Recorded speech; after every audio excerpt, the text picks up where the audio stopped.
Another low buy month in the books. I shared my first no buy month back in January as well as my results. I'll have both those videos linked down in the description.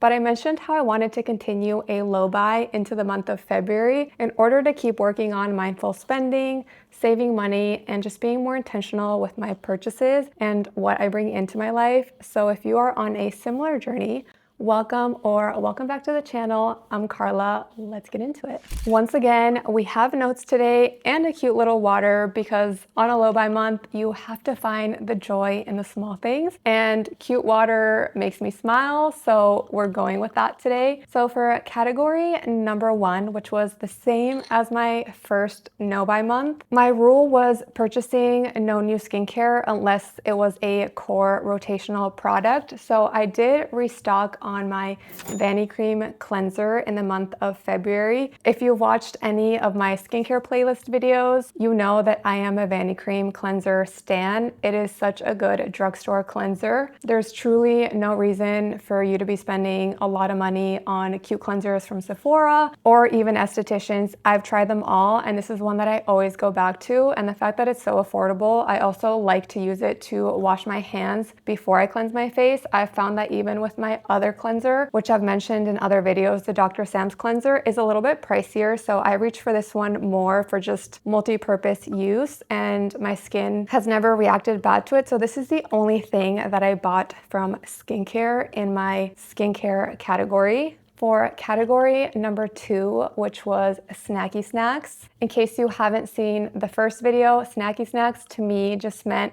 things like siete chips, Koya protein drinks, ready to drink, all those little snacks that come in little individual packages, or something like chips that you eat in one sitting. I really wanted to make an effort to eat more whole foods and also just see realistically how much I was spending on just superfluous snacks, for lack of a better word. And as I've said in my no buy month results from January, I was astonished by how much I was spending on my favorite snacky snacks. So in February, I stayed on track with my grocery list. I stayed on track with my budget. That being said, I did allow myself more snacky snacks than I had in January, more than I would have liked to, even though I did fit them into my budget. So going into March, I really want to work on getting that back under control. Even if I stay within the budget, I don't want to remove healthier items for the sake of fitting some of my favorite snacks in. And this isn't about restriction at all. Obviously, like everyone has their own past with food and things like that. So I totally get that. But just for me, it's not coming from a place of restriction, it's more so coming from a place that I definitely was overbuying them. And also, I just want to fuel my body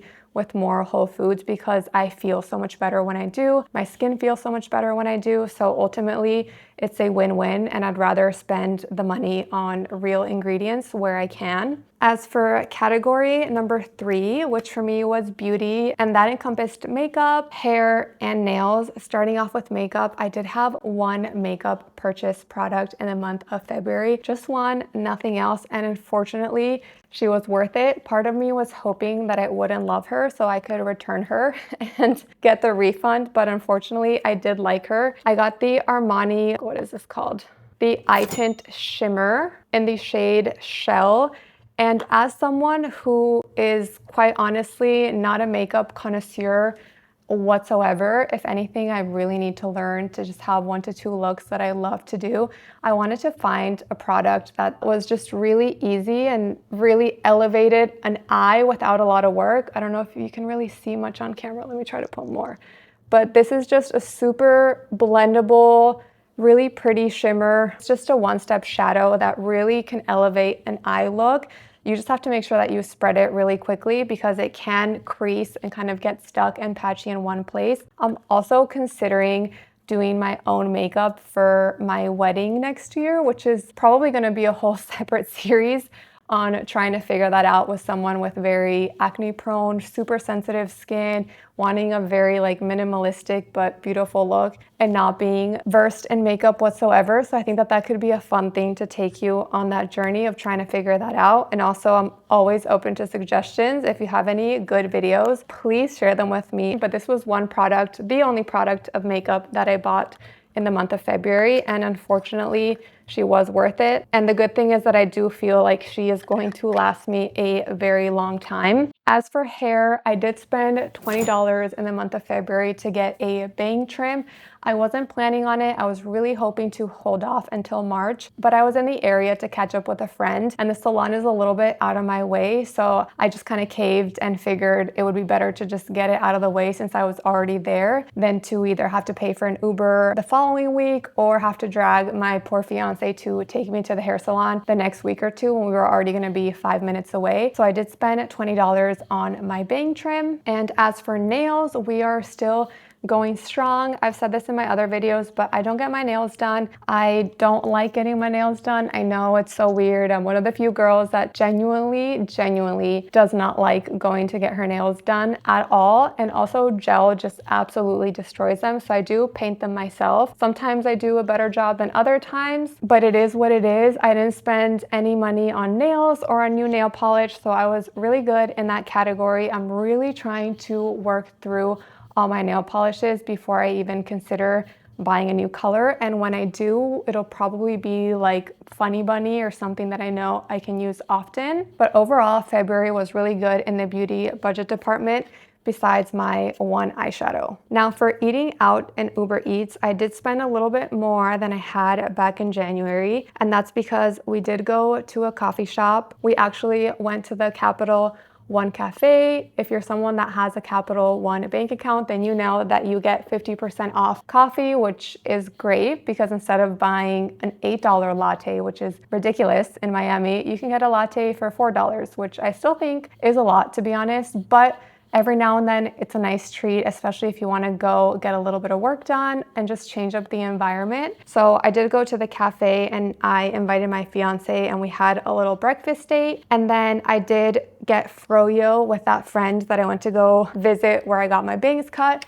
And we went to this place called, I want to say it was called Melly or Mezzi. I'll include a photo of it here.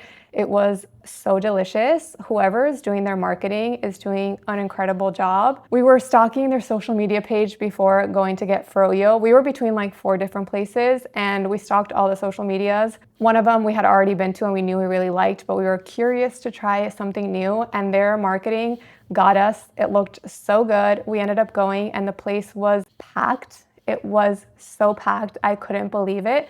So whatever you guys are doing over there, keep going because it's working. And for that froyo, I spent $16 for the both of us. My friend fed me all day. We hung out by her pool, so I decided to, of course, treat her to the froyo. So that was 2 little fun things that I did in the month of February that I didn't do in January. Since January, I was being a little stricter and doing a full no buy month. February, we reeled it back a little bit, and because it was a low buy month, I did have a few additional little fun expenses, but still keeping it really mindful and intentional without getting carried away and just completely overdoing it coming from a no buy month. In terms of some other categories that I may not even have included in the month of January, I didn't buy any new clothing items or anything like that, so no purchases in that department in February either, which I'm super happy about considering that I also went with a friend to the mall, but I didn't get tempted by anything. There were some really cute pieces, but I didn't feel the need to buy any of them, and honestly, it was a really great feeling. I felt more inclined to save my money, and also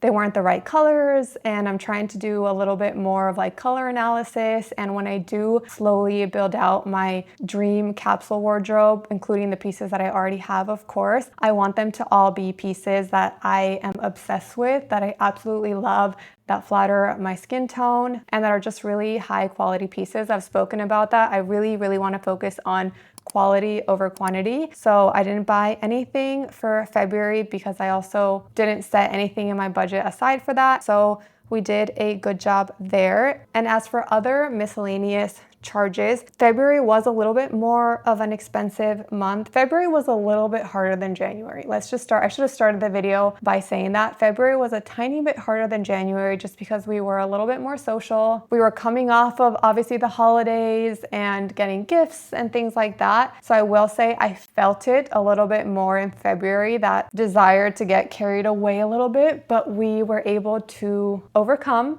That being said, some other things that I did spend money on February that I didn't in January, which made this month a little bit more expensive, were we did have to restock from Target all of our like household cleaning, toilet paper, paper towels, toilet cleaner, all the non-fun things that add up. All of a sudden you're like, how is it $200 for, a few things around the house? But that was one thing that I didn't have to spend in January. So that did bring up my expenses a little bit more in the month of February, as well as I did do a session of physical therapy, which I hadn't done in January either. And I just had a few more CVS runs, which were for things also like toothpaste, mouthwash. If you are not using CVS coupons, what are you doing? I have to thank my friend from like 6 years ago who told me that the CVS coupons are actually really good.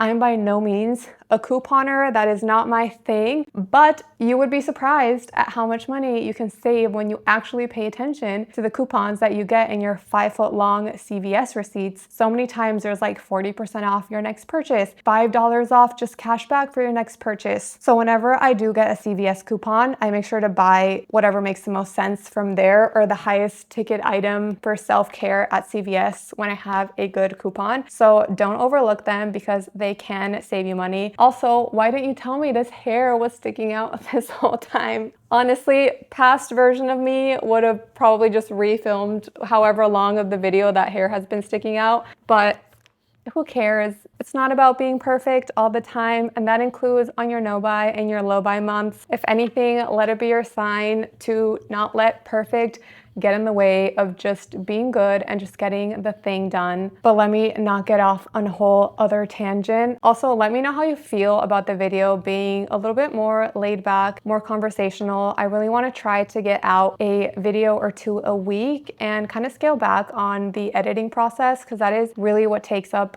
so much time. So if you do enjoy videos that are a little bit more raw, please let me know in the comments. I always appreciate your feedback. And let's just say that February was a little bit more expensive than January, that's for sure, but also as to be expected, it was a low buy month and not a no buy month. That being said, I did realize that there are some categories that I really want to work on again going back into March. And also for March, John, my fiance, and I are gonna sit down and plan out our April, because he let me know that he also wants to do a low buy / no buy month for the month of April. So we thought doing a couples edition of a low buy or no buy month in April could be really fun, and we can take you along each week, our grocery hauls, how much we spend, and our different categories, girl, boy, and couples edition. So if that's something that you would enjoy, definitely subscribe so you see it when we come out with that. And if there's anything that you want us to add to it, also let me know in the comments. But overall, I just gotta say, I am feeling really good about the start of the year so far. I think doing these 2 months of a no buy and a low buy month have really helped me a lot to just feel like I am stepping into the year with more intention and with more purpose overall. I am learning a lot about myself, and I'm also really enjoying making this style of video and talking about this, which has been really surprising considering I started my channel talking about skincare and my adult braces journey and everything like that. And sorry that I've also flip-flopped so many times between topics. I think